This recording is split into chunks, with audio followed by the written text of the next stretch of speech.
Well, York Regional Police say a suspect has been arrested in Texas who is wanted in connection with an attack on a Richmond Hill woman who has been missing since 2022. Police say Elnaz Hajtamiri was attacked and struck with a frying pan in a parking garage in Richmond Hill back in December of 2021.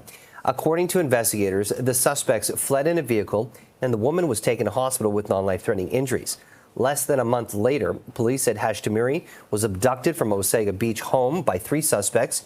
She has not been seen since, and investigators believe that she is dead. Her ex-boyfriend, Mohammed Lilo, is charged with first-degree murder. A U.S. Immigration and Customs Enforcement, also known as ICE, released this video of the arrest of 25-year-old Sukhpreet Singh of Mississauga. He was arrested in August and was sent back to Canada this week. Singh has been identified as a suspect in the parking garage attack on Hajtamiri. Several other suspects, including Lilo, were identified by police in that attack. Well, Singh is charged with aggravated assault and conspiracy to commit an indictable offense.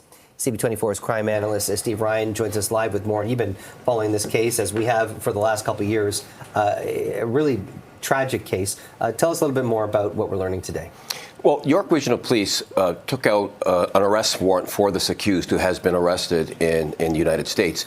So when the charge is laid, it doesn't matter whether the person's before the court or they've fled. The arrest warrant exists. The radius is Canada-wide, so which means if the person is arrested anywhere in this country, the police will return the person. If they go to a country where we have an extradition treaty, well, then there'll be an extradition process that will be put into place. And I believe that's what's happened in this case with regards to this arrest. Joining us to discuss this further is Constable Moskaluk from York Regional Police. So, Officer, thank you for your time.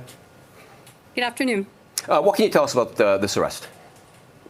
Right. So he was actually located based off a tip, actually in June of this year.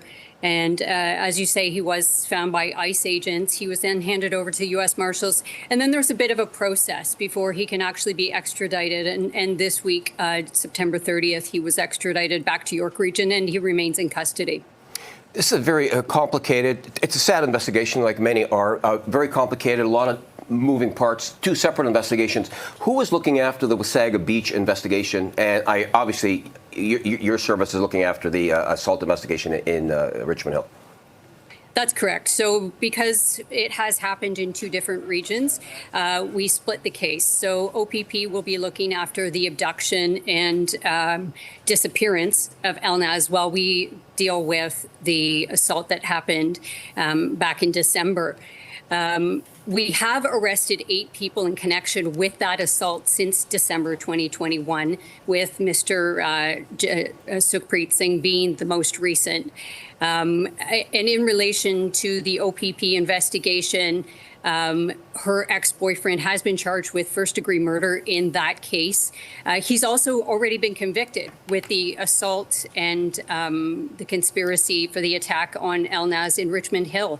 And he is remaining in custody awaiting sentencing, which should happen by the end of this month. Now, when it comes to different jurisdictions with different investigations, there's the collaboration, sharing of information. Can you just speak in general terms how that works? Yeah, for sure. So any information that we do have, there's it's to not get into the weeds of everything, there's something called major case management. And any information that we find through our investigation is shared openly through a power case with the provincial police or any other police service. Okay, well, thank you for your time. And it's a heart-wrenching case. And I'm sure you and the OPP will get down to the bottom of this at some point in time. I appreciate your time. And Steve, what is also very interesting about this this next chapter in this ongoing investigation, definitely not a good look when you're being charged with something and you flee the country. How do you think that's going to be played out in court when it comes to motive and, I guess trying to flee guilt? Yeah, that's a great question. So when it comes to flight, it can go towards consciousness of guilt, and it could show your state of mind. Not always 100%, but the Crown could argue that because you fled, that shows that you may have done something and you're fleeing because you don't want to be apprehended. We're going to have a lot more on the latest updates on the Hajtamiri case. Thank you so much, Steve. You got it.